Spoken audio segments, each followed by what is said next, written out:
I have to make a joke because I'm otherwise going to keep crying. I'm really sorry for Charlie Kirk and his family.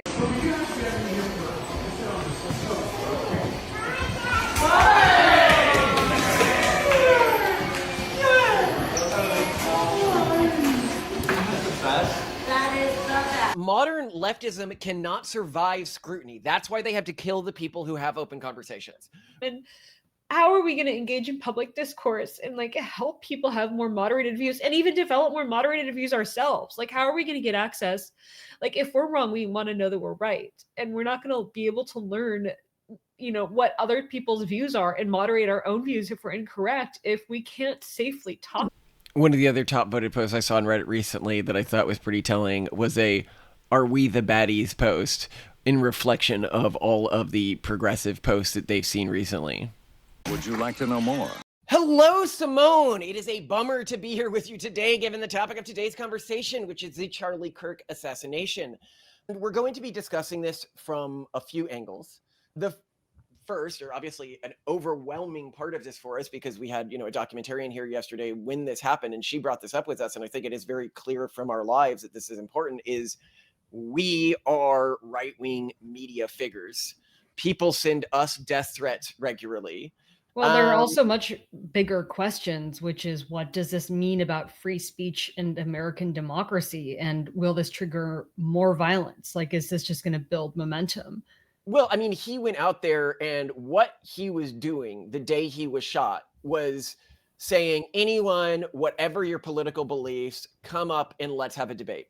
And the that was his whole thing, was free speech. I mean, we wouldn't say that we agree with every element of his ideology. However, his whole thing was, let's have open discourse. And the fact that he specifically, as an open discourse person, was targeted during a moment of open discourse is... Well, it shows that the left cannot survive open discourse.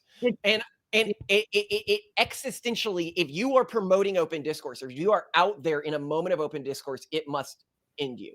Next, we are going to go over, because I think the reason why this has been such a Martin Luther King moment of the right, like it sort of paralleling his assassination, and we'll talk about Martin Luther King here, because people will be like, how dare you compare him to Charlie Kirk? And when I might put it the other way, how dare you compare somebody as debased as Martin Luther King to somebody as upstanding as Charlie Kirk? Because we'll get into this in a bit, because people don't like that he was putting down Martin Luther at one point. But anyway, the Martin Luther moment of the right is it's how the public is responding to it. And it's, if I go into my own Facebook feed, I'm not talking about like right wingers who are saying like, thank God this person is dead, incredibly left wingers who are like, all these memes and everything, which you'll see and we'll go over, which are celebrating his death.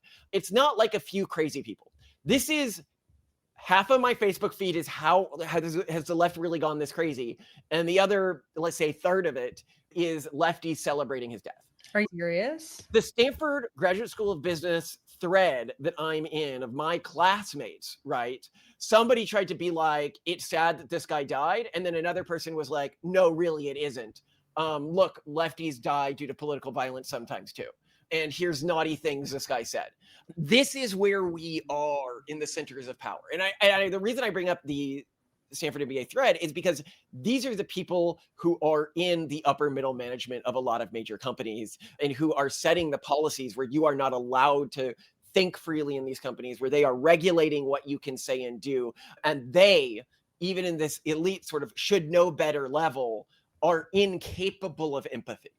And I think it's moving a lot of people who weren't sure how evil the left had become into the right-hand side, right? And this often reminded me, we were talking with this person recently who's a far leftist, right? And this was about trans issues specifically, but then also about immigrant issues, right? And tied to both of these issues, I pointed out, I was like, well, the reason I cannot support the protections that trans people want associated with this identity is because bad actors are using this to get into, women's prisons, are using this to get into girls' sports teams, are using this to groom children. And the mainstream trans community is not fighting against. It's like we gave them a knife and we're like, here, you can have this knife. You seem responsible. And then they give the knife to, Mr. Stabby Bot. Now stand back. I gotta practice my stabbing. No, please, help, stop it, please. And I'm like, when I give you this knife, it's your responsibility to keep it away from Mr. Stabbybot. But when I go and try to take it away from Mr. Stabbybot, you start yelling at me, which is what's happening. And basically this person was like, well, there are people, of course we defend them. Well, if the Mr. Stabby is your people, then we got to remove the knife from all of this community, because clearly, like, it can't be handed to them safely. It was the same with the immigrants. She's like, well, why are you rounding up immigrant people, innocent people? And I'm like, they're using a dragnet approach because people will get arrested for raping people. People will get arrested for assaulting people, for murdering people, and be put into facilities. And when they are released from these facilities, and they should be sent, because they are illegal immigrants, sent back to their own countries, it is the leftist institutions, not even just the activists, who are hiding them and trying to bring them home.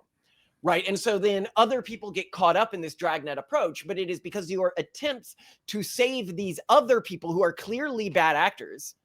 And, we saw this recently with the, Ukrainian girl. I asked Google, tell me about the Ukrainian girl who was killed recently by leftist policy. And it told me the wrong story because it is happening so frequently. What? So not the person who was stabbed to death on the... No. First thing that it thought about was in Germany, where an Iraqi migrant came and murdered an Iranian refugee girl. And then there was the other instance where the guy had multiple assault charges, charges of assault and theft and everything like that, just released. And as we've seen, this is just an endemic problem within these leftist centers. And people can be like, well, how dare you, besmirch everyone? And it's, well, when you use one type, if we're like, okay, we will let the immigrants in if they behave well, right? And then some of them aren't behaving well, and we're like, well, let's get rid of the ones that aren't behaving well. And then you're like, no, we want to protect them too. Then we have to get rid of everyone, right? That's the way this works.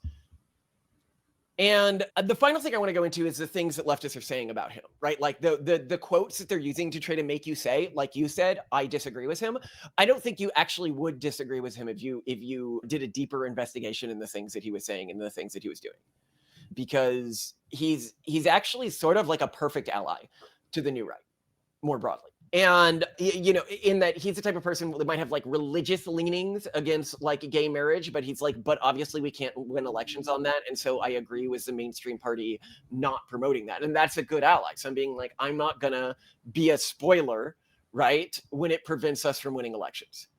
I sent you, though, one funny thing that I'll put on screen here is CNN, literally, they're covering this. If you're I hate the media, the whole thing, you never hate the media enough. They said, and if you watch this, the guy shot through his throat, in front of his kids. It's very clearly an assassination. They're like, well, we can't tell if this is one of his fans. His family wasn't present, were they? No, What? His family was not present. No, his family was present. His kids were present. Are you serious? Serious, yeah. Oh, God. And we'll talk about the family as well, what they might do going forward, financially, everything like that. But yeah, so he was shot.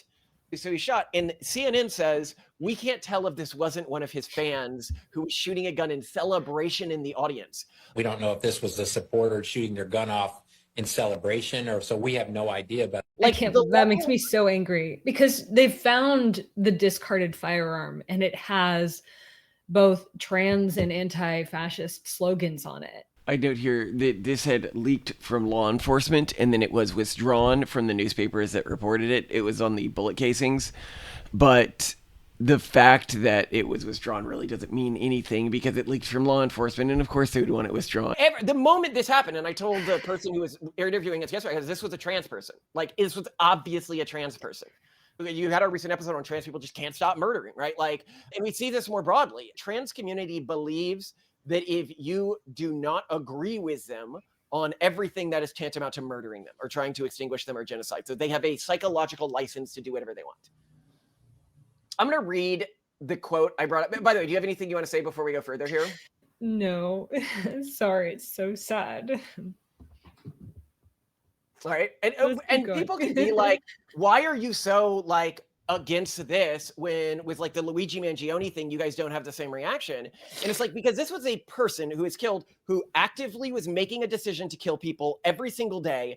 Legal methods had been tried to stop him and it didn't work. This other guy is a guy who's fighting for free speech, right? There is a complete difference. But to trans people, they have so twisted reality that free speech is an attack on their life. And this might not be all trans people, but it's enough of the trans community, and the mainstream trans community is not pushing back. They will still say at their rallies, anytime somebody says, oh, you not letting kids transition is murdering us, right? If you don't grab that person at a rally and be like, the same way I would if a white nationalist was like saying like white power at one of our rallies and be like, what the are you doing?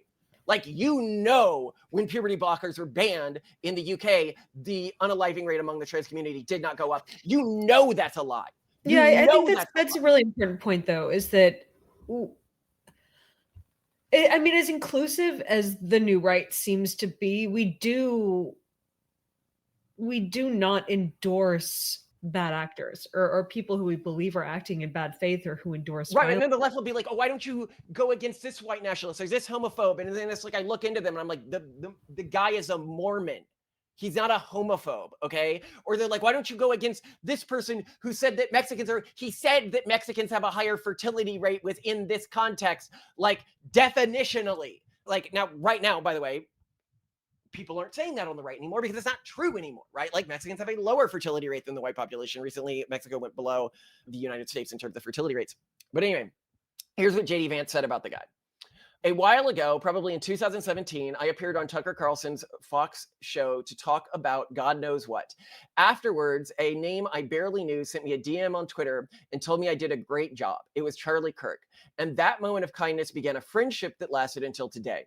Charlie was fascinated by ideas and always willing to learn and change his mind. Like me, he was skeptical of Donald Trump in 2016. Like me, he came to see President Trump as the only figure capable of moving American politics away from the globalism that had dominated it for our entire lives. When others were right, he learned from them. When he was right, and he usually was, he was generous. With Charlie, the attitude was never, I told you so, but welcome.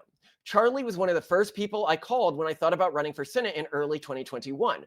I was interested but skeptical. There was a pathway. We talked through everything from strategy to the fundraising to grassroots of the movement he knew so well. He introduced me to some of the people who would run my campaign and also to Donald Trump Jr. Quote, like his dad, he's misunderstood. He's extremely smart and he's very much on our wavelengths, end quote. Don took a call from me because Charlie asked him to. So one thing I want to make clear here, JD Vance's rise is in part engineered by Charlie Kirk. But more than that, Charlie Kirk, like when you talk about the tech right, Charlie Kirk, when you talk about the tech right, you talk about the new right, Charlie Kirk helped JD Vance. He helped him rise to the position he's in now. And more than that, he was the type of guy who was willing to reach out and lift up new people who were rising within the right, like JD Vance, who may not be, totally ideologically aligned with him. Yeah, this thing he did where he DM'd JD Vance after that news segment appearance, apparently this is something he did a ton. It came up on other podcasts I was listening to that were talking about him, people just being like, man, out of the blue, he'd just say these kind things to me, which is really notable. Which is, and I try to be that type of person within pronatalism. Like when I see somebody new talking about the movement or something like that, and they do a good job, I reach out and I'm like, hey, I'd love to get you to hook you up with press when it comes through, to et cetera, right? Like I want to be a good custodian of the movement. And it seems that he has been a very good custodian of creating the right that we have today. This very big tent that is so socially dominant and so hard to fight, because he approached this and people with different perspectives with a degree of magnanimity that I think, you so rarely see. So rarely see people throwing down the ladder and trying to build this very inclusive community. Yeah. So to continue here, long before I ever committed, even in my mind, to running, Charlie had me speak to his donors at the TPUSA event. So he's giving him his money, people, right? Yeah, that's Turning Points USA, for those not familiar with it. He walked me around the room and introduced me. He gave me honest feedback on my remarks. He had no reason to do this, no expectation that I'd go anywhere. I was polling at that point well below 5%. He did it because we were friends, because he was a good man. When I became the VP nominee, and I don't know, so he's investing in people before they're big, and that is so important, right? Yeah. And he's also been a constant promoter of pronatalism. He's never reached out to us but we're, smaller than JD Vance was at that time. But he's the type of person who would have. And he's the type of person who would have been in line for a VP position or something like that under a JD Vance administration. And, so this is what these movements, people are like, why do you hate these movements, right? Because they write this on their guns. They tell us who the villain is in all of this, right? And this is the thing. when people do like assassinations for like conservative stuff, they'll write stuff that the mainstream conservative party doesn't agree with or promote, like white nationalism or something like that, right? They don't write things like, pro-trans stuff, which like mainstream progressives are promoting. But to continue here, when I became the VP nominee, something Charlie advocated for, both in public and private, Charlie was there for me. I was so glad to be part of the president's team, but candidly surprised by the effect it had on our family. Our kids, especially our oldest, struggled with the attention and the constant presence of the protective detail. I felt his acute sense of guilt that I had conscripted my kids into this life without getting their permission. And Charlie was constantly calling and texting, checking on our family, and offering guidance and prayers. Some of the most successful events were organized not by the campaign, but by Turning Point USA. He wasn't just a thinker, he was a doer, turning big ideas into bigger events with thousands of activists. And after every event, he would give me a big hug and tell me he was praying for me and ask me what we could do. You're focused on Wisconsin, he'd tell me. Arizona is in the bag. And it was. So he's giving tactical advice to the campaign, really some of the brains behind the conservative dominance that we're seeing now. Charlie genuinely believed in and loved Jesus Christ. He had profound faith and we used to argue about Catholicism versus Protestantism and who was right about minor doctrinal questions because he loved God and he wanted to understand him. And here I note here, very interesting, is Charlie, Protestant guy here, which is rare among like the conservative intellectual, like the pushers these days. And we see this with our Catholic friends. Like they love debating theology in not like a mean or angry or emotionally tense way, because when you love this stuff, you love this stuff, right? Like you don't hate, that they're coming from the same place you are, which is a place of faith and a place of a different perspective. Someone else pointed out that Charlie died doing what he loved, discussing ideas. He would go into these hostile crowds and answer their questions. If it was a friendly crowd and a progressive asked a question to jeers from the audience, he'd encourage his fans to calm down and let everyone speak. He exemplified a foundational virtue of the Republic, the willingness to speak openly and debate ideas. Charlie had an uncanny ability to know when to push the envelope and when to be more conventional. I've seen people attack him for years for being wrong on this issue or that issue publicly, never realizing that privately he was working to broaden the scope of acceptable debate. He was a great family man, and I was talking to President Trump in the Oval Office today, and he said, "I know he was a very good friend of yours." I nodded silently, and President Trump observed that Charlie loved his family. The president was right. Charlie was so proud of Erica and the two kids. He was so happy to be a father, and he felt such gratitude for having found a woman of God with whom he could build a family. Charlie Kirk was a true friend, the kind of guy who could say something to and know would always stay with him. I am on more than a few group chats with Charlie and people he introduced me to over the years. We celebrate weddings and babies, but bust each other's chops, and mourn the loss of loved ones. We talk about politics and policy and sports and life. These group chats include people at the very highest level of our government. They trusted him, loved him, and knew him because he'd always have their backs. And because he was a true friend, you could instinctively trust people like Charlie introduced you to. So much of the success we've had in this administration traces to Charlie's ability to organize and convene. He didn't just help us win the 2024, he helped us staff the entire government. I was in a meeting in the West Wing when those groups and chats started lighting up with people telling Charlie they were praying for him. And that's how I learned the news that my friend had been shot. I prayed a lot over the next hour. At first, good news, and then bad trickled in. God didn't answer those prayers, and that's okay.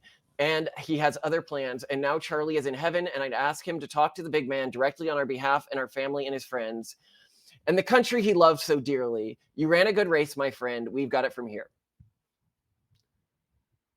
So thoughts on that? Because I think that tells a lot that you may not know about how much this person played a role within the modern conservative movement, and why I don't think it is small to call him the Martin Luther King of this generation. You know, somebody fighting for equality in a society that is anti-equality, somebody fighting for free speech in a society that is increasingly anti-free speech, and somebody that was killed by extremists who cannot have free speech be part of the public discourse. We'll talk about this because you see this in the way that they're attacking him, because I'm going to go over the quotes that they use from him and how insane it is to use many of these quotes to attack him. Really? Yikes.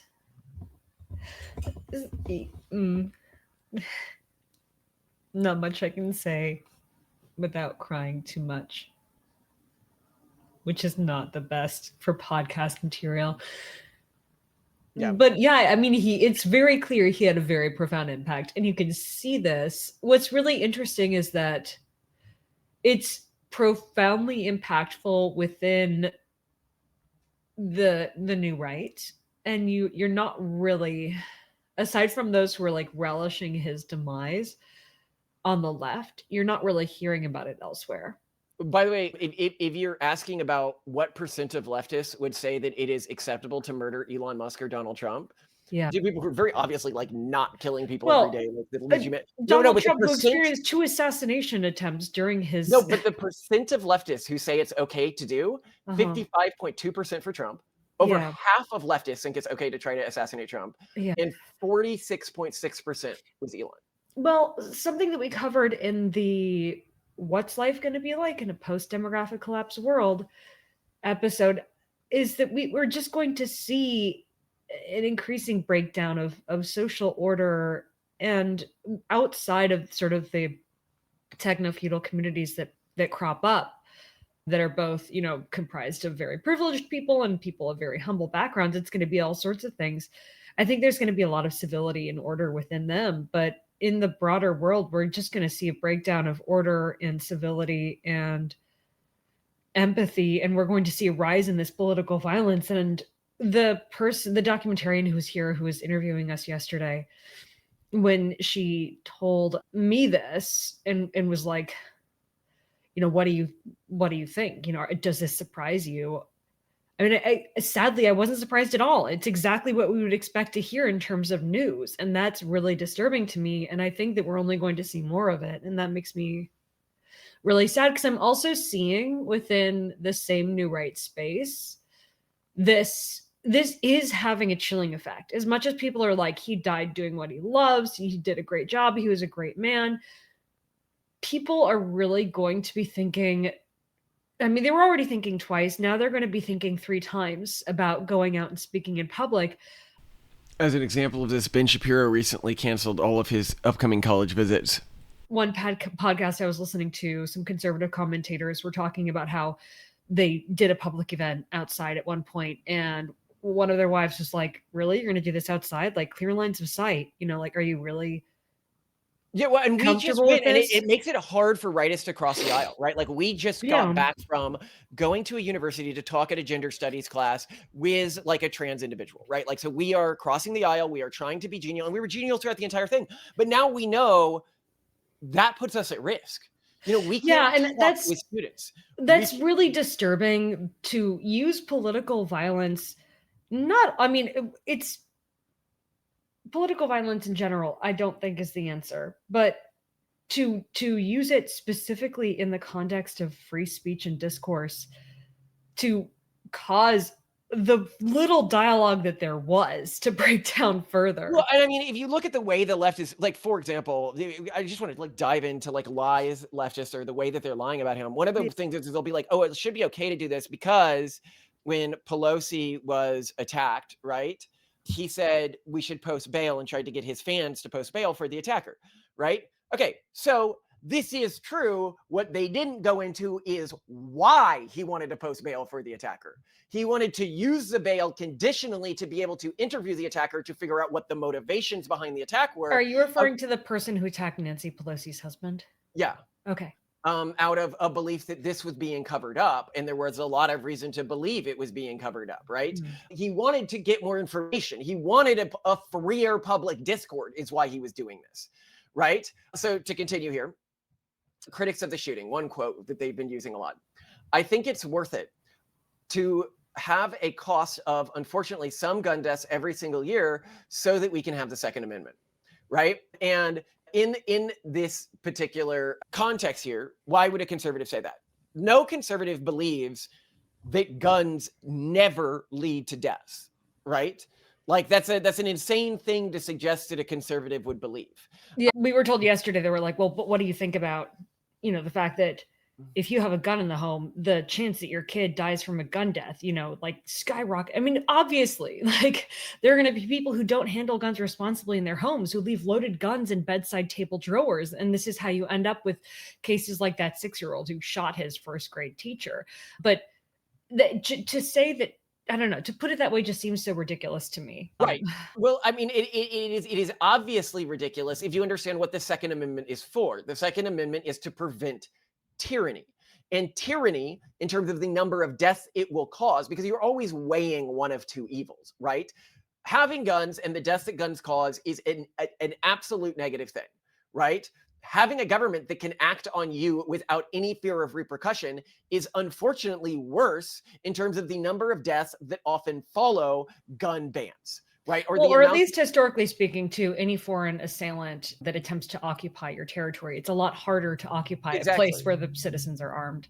Which is also makes guns a good thing in net, right? But the point I'm making here is when we see gun bans in countries, it's not long after that the government is arresting people for memes, or, like in Germany today, tracking mainstream political parties with secret police, like they've been doing with the AfD, very publicly, mind you. You descend into fascism almost the moment you give up your guns, which means that you are causing more harm overall, or not the moment, but like that's where it starts, by giving them up. And so you can say something, and this is one of the things I was like saying to her, this progressive who we were talking with the other day. I'm like, yes, this is bad, right? Like, it is bad the way that ICE is carrying things out now. It is sad that this is happening, but not doing it leads to more suffering in the long term, right? This is an issue that needs to be addressed. And so the person who raised the guillotine is more responsible than the person who drops the guillotine, right? The way I put it is, if somebody let a homeless person in my house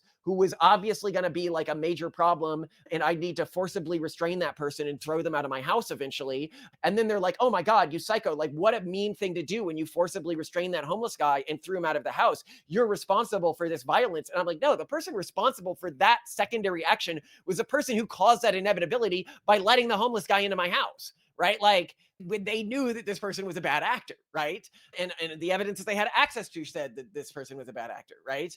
And it's like, oh, well, what if some of the homeless people in your house aren't a bad actor? Well, you let 100 homeless people into my house, and even if only 5 are bad actors, I still need to evict them all violently, right? Because there's no other way to get them out of the house if you're going to keep protecting the ones, even if I've identified the bad actors as the bad actors, right?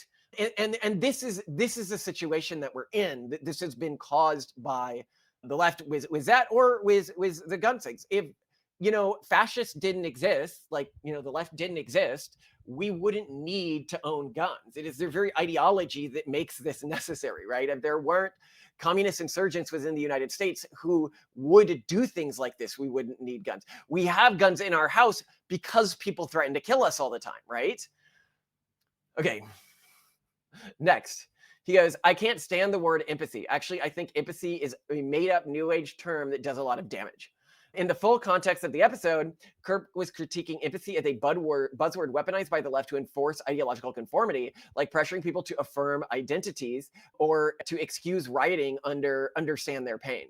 And the thing is, empathy is always so one-sided with the left. It's like they won't have empathy for the person who, for religious reasons, ends up firing because they don't feel that they can gender the person. They can't opt into somebody else's idea of gender, right? And so they're forced to go against their religious beliefs or be fired for misgendering, right? They have no empathy for that person, or that person's kids who they can't support anymore, because they against that person's content are using social conformity to attempt in fascist tactics to force their cultural framework of gender onto this person, right? They have no empathy for that, but they have empathy. Oh, but be empathetic for the person who is acting fascistically, right?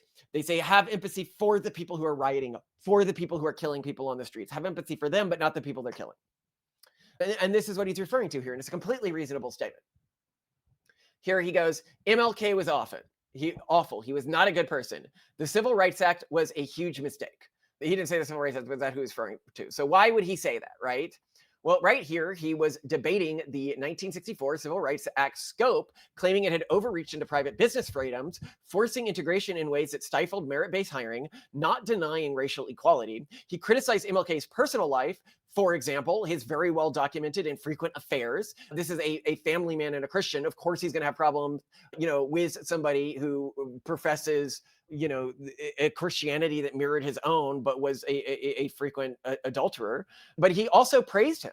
I'd also note here, so when we're getting to this stuff, if you're like, what did MLK do that would lead to his criticism?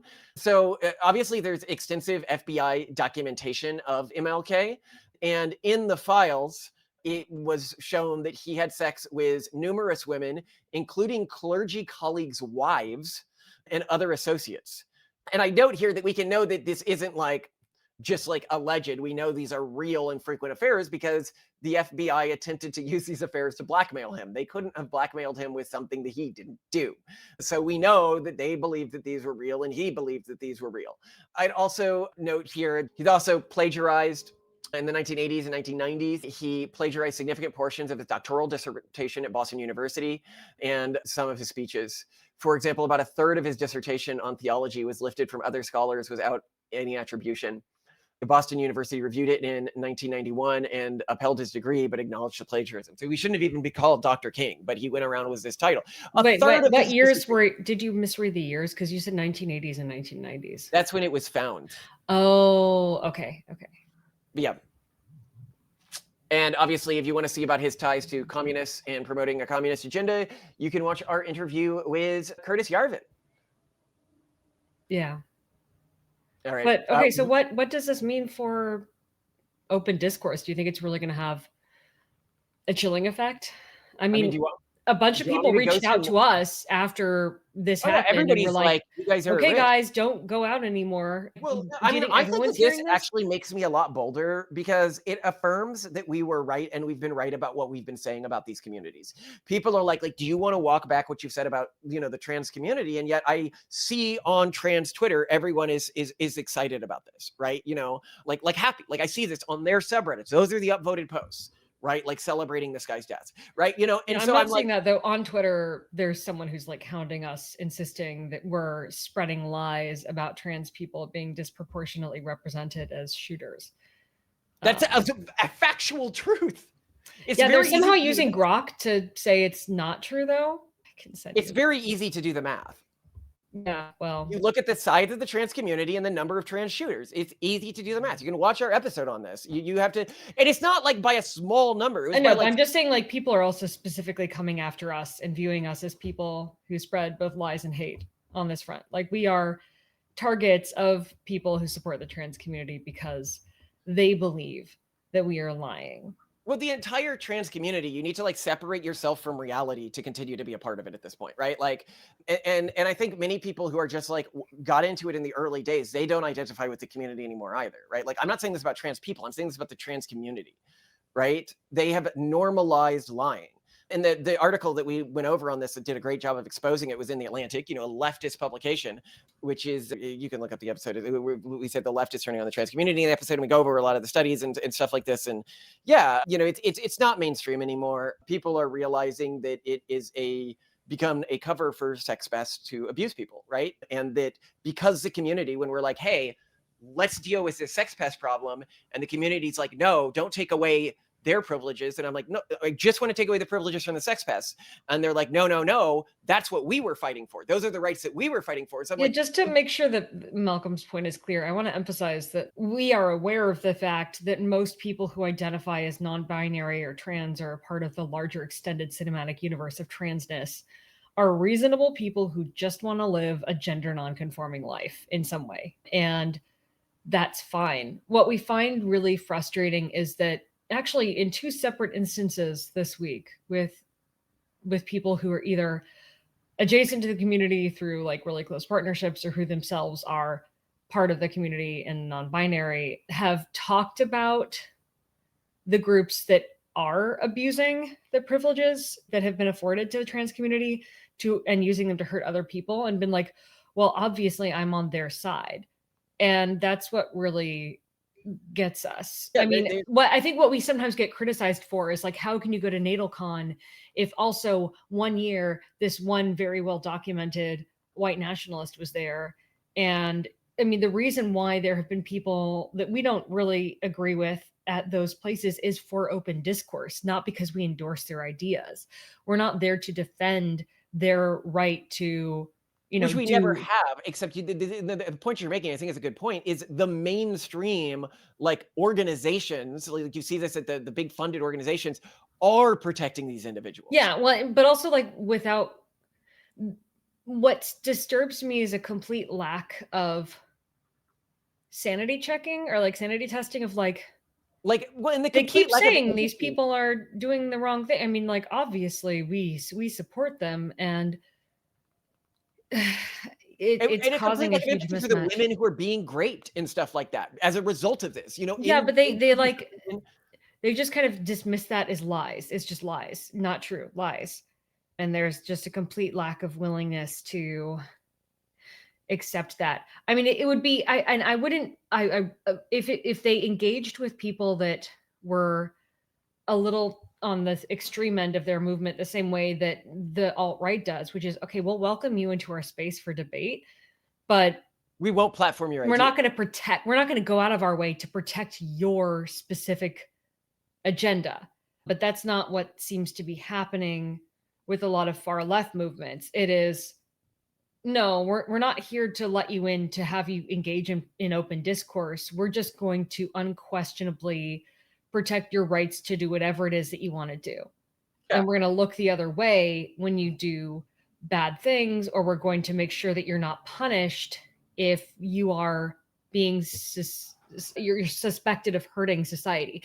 And this is the same issue that we're seeing, for example, with the justice system, where people are not being committed, they're not being jailed, they're not being incarcerated when they really do need to, in the name of public safety, be removed from society, as is the case with a severely mentally ill man who stabbed the Ukrainian on the light rail system. Yeah. Because his mother, I think, had even reported repeatedly to authorities that her son is not safe to be out and about. He's dangerous, and this is not okay. And no one did anything.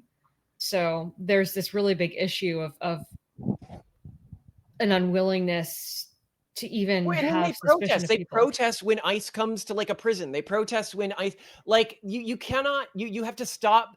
You have to treat the people who are doing that the same way the right treats our white nationalists, which we do. We do not promote them, right? Like the one who came to the conference was not a speaker at the conference, right? And people will try to tie, like they'll say Charlie Kirk was a white nationalist because he'd say something like, if I see a black pilot, I'm going to be like, boy, I hope he's qualified.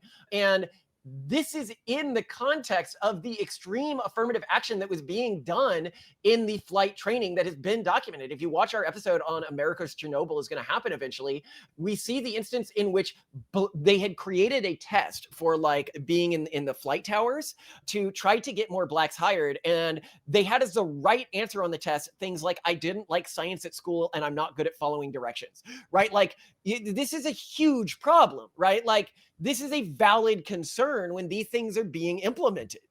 And people can't be like, ooh, but Simone, you say like, how are people going to respond to this? What I've seen across the right is this is a big sort of wake up moment of, you know, we need to double down. And with me, it is too. Like before I was more permissive and I think more willing to consider leftists at sort of their word. But when recently I've seen like leftists, like genuinely being like, I know that people are lying about being trans to like get into female prison so that they can rape people. I know that this is happening and I'm still going to protect them because they're on my team. I'm like, oh, so you're just like evil, right? Like the others. I don't think it's about being good or evil. I think it's about getting extreme cultural blinders on, but it's very, very scary. It is going to have a chilling effect. The polarization is going to get worse. We all have to expect more violence.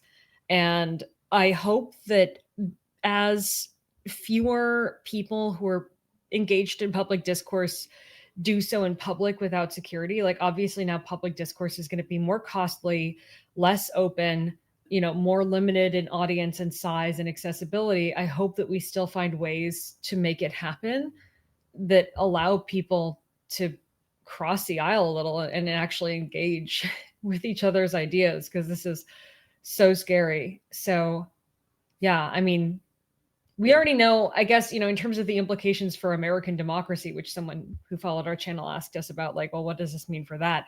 we already know American democracy is going to be undermined heavily by demographic collapse. So I don't know if this is really going to tip the scales any more than they're already being tipped. But yeah, I mean, we also have a lot more to learn about who it is who actually did this. And I mean, they seem to have... We know what we need to know. They're trans and in Antifa. That's well, we don't, what it I mean, is. so they at least disguised themselves in like a t-shirt with an American flag and eagle on it, and they were wearing a hat and sunglasses. They didn't look actively trans to me. Well, that's because that was the whole disguise was meant to look right wing. That was the idea, right? Yeah, and they were on a rooftop though. I don't really know why they needed to dress up to not even be a part, like inside the rally. They were acting as a sniper, and they were a good shot, obviously, for once. But a lot of trans people are like, there's a huge trans gun culture. Like, this is very common in the community. Like, I don't know, like, what's confusing to you about this? Yeah. I mean, yeah. I'm trying to. It's normal to fantasize about killing political figures in the movement. Like, if you go on their subreddits, they talk about. If you go on them talking about this, they'll be talking about who else should I kill. Well, and right? you had sent to me a link that's like, what, someone working at Jezebel, was it? Had purchased. Oh yeah, they had hired witches to try to curse him to get him killed. So we've covered on other episodes the fact that there is an extensive, I don't know, witchcraft marketplace on Etsy. And 2 days before Charlie Kirk's assassination, Jezebel had published an article saying that they had purchased 2 like hex spells on Charlie Kirk to silence him, and that they had confirmation that the spells had been used. And I mean, well, it shows that this is, Simone, the thing is this is endemic. And I think that this is what people are realizing, is that the left wanted this assassination. And we're seeing this. The mainstream left, not the extreme left, the mainstream left in their subreddits, this is what they're talking about. And how are people reacting to this? I think the mainstream people who were split on a lot of stuff. I'll read to you a post on X. This is from Drew Pavlova. I will explain to you why the killing of Charlie Kirk pushes me to the right.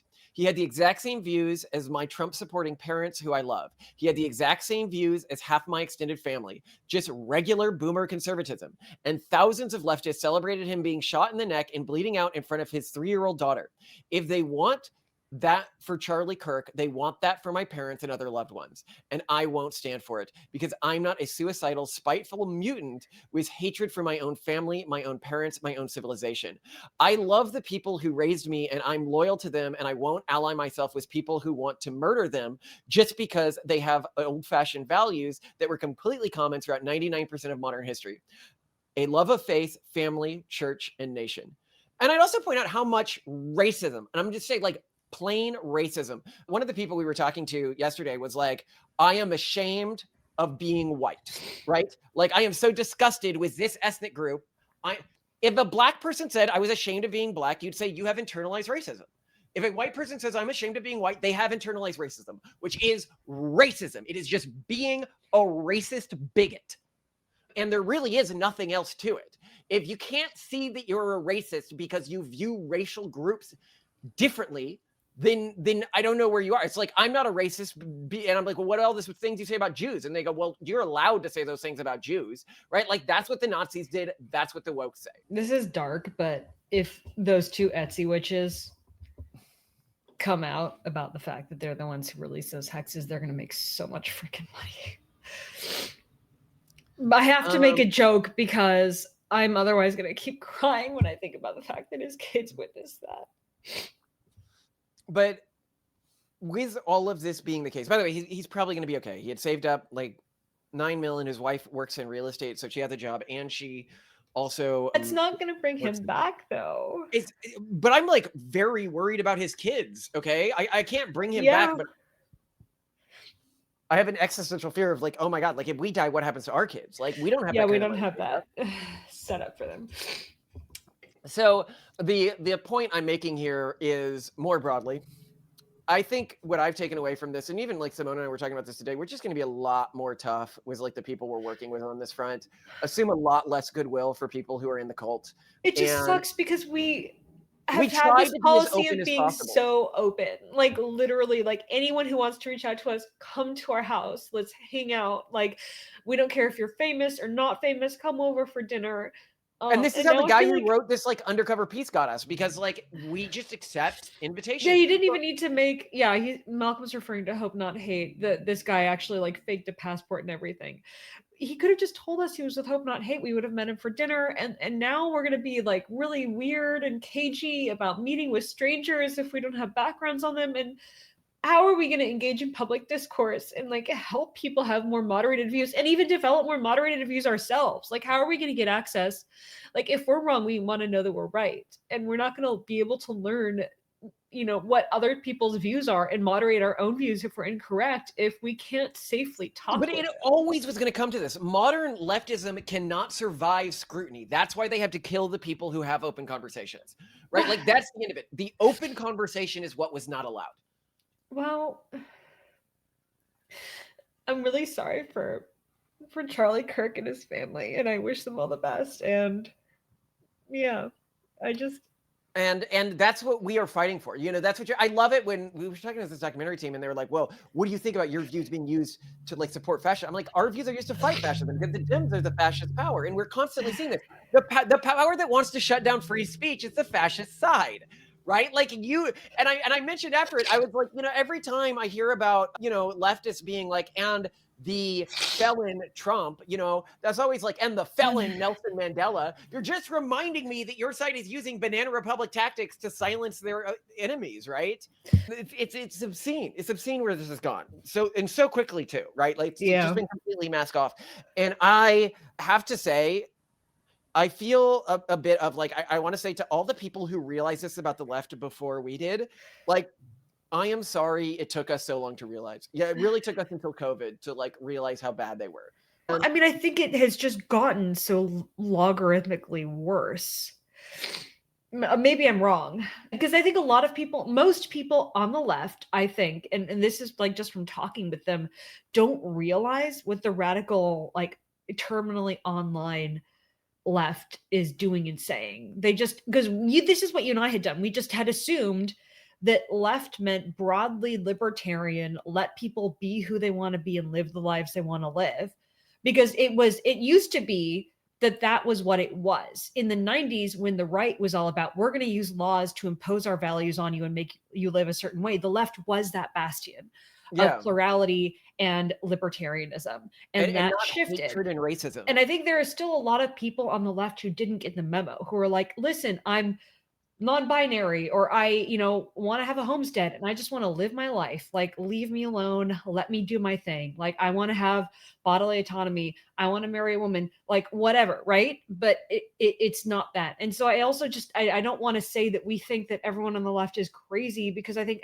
most people are reasonable and they just want to live their lives and they don't want other people to get hurt. And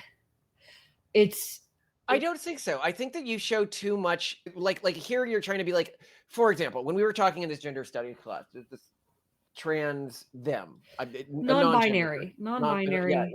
Well, no, but they were also non-binary, but it appeared they had surgery to conform to a non-binary identity. No. It didn't look like there was any sort of, I didn't get the impression they were at least.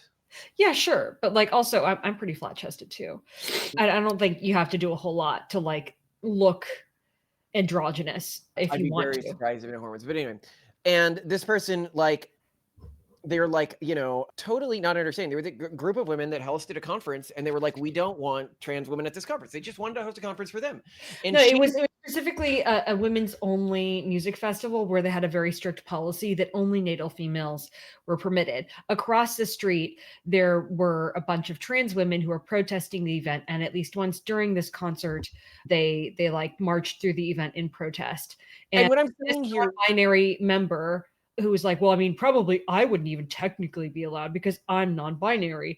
And I definitely supported the trans women, was just because this was in response to a question that they were presented about TERFs. And like, do you support TERFs? What about TERFs? And their whole point was like, I don't support TERFs. And, people should be allowed to express. But the point here being, Simone, is that these were women who just laid out their boundaries and said, please don't cross these boundaries. And explicitly against their consent, this other group of individuals invaded their space, right? Yeah. And this was the same person at one point had been asked about like, well, what do you do when someone bullies your non-binary child? And she's like, well, like, I don't care. Like, I'm not, the other parents try to force them all to play nice together. And I tell my child, listen, like, if they don't want to play with you, why would you want to hang out with them? Right. But the point here being is a lot of these people, they see other people with such a degree of a lack of humanity that they are not able to see. They see trans people as so much more deserving of human dignity than non-trans people or Christians or religious people. Yeah, their boundaries are the only boundaries that matter, and other people's boundaries don't deserve to be respected because they are not in conformity with the. Yeah, and so they are good people in their worldview, where some humans are undeserving of basic human dignity and rights. Yeah. But the problem is anyone with that worldview is axiomatically a bad person. Well, also, I mean, to the point that you made in the episode on trans shooters, that there does seem to be this connection with if you choose to succumb to whatever instances or like whatever urges you might have, eventually urges that a lot of people feel like, oh, I just really, I could kill this person because you're so angry, you start to act on them if you're agentic. And I mean, it just so happens that people who actually have the energy to go through transition, which requires a ton of agency because it's not easy to do, are also, it shouldn't surprise you that they would also have the agency to act on other urges that they have. So I think that literally the top post on Reddit right now is a post mocking Charlie Kirk's death. Are you serious? Mocking it? Is this true? I don't know if yours is going to be different from mine because they use a. Nope, that's exactly what I'm seeing. This is what I mean. It's mainstream. If this is the top post on Reddit, this is mainstream for them. This dehumanization of the other side. Wow. One of the other top voted posts I saw on Reddit recently that I thought was pretty telling was a "Are we the baddies?" post in reflection of all of the progressive posts that they've seen recently.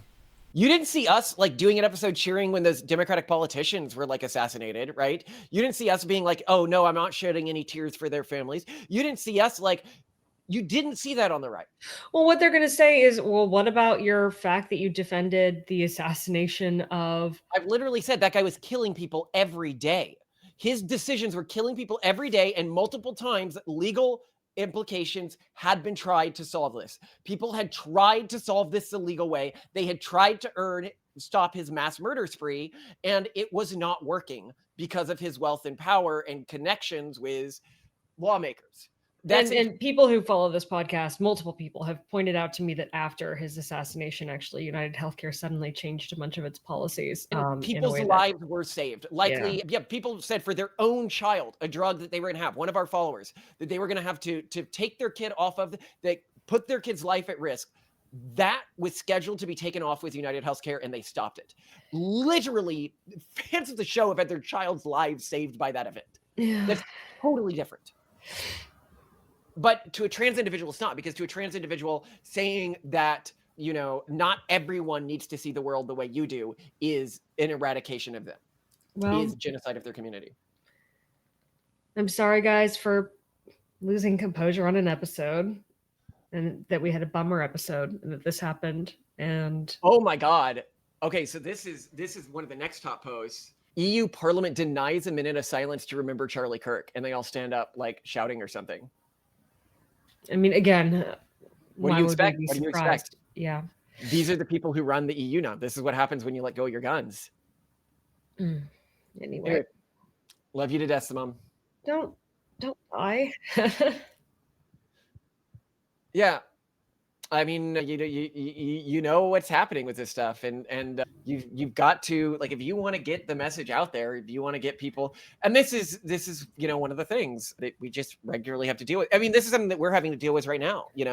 When does it make sense to work with people, and when does it not? Right? Like Simone and I were having a conversation about this recently, and there's a group that we were thinking about working with, and we're just like, they have zero interest in demographic collapse. The only reason we court public attention is to get the word out there, right?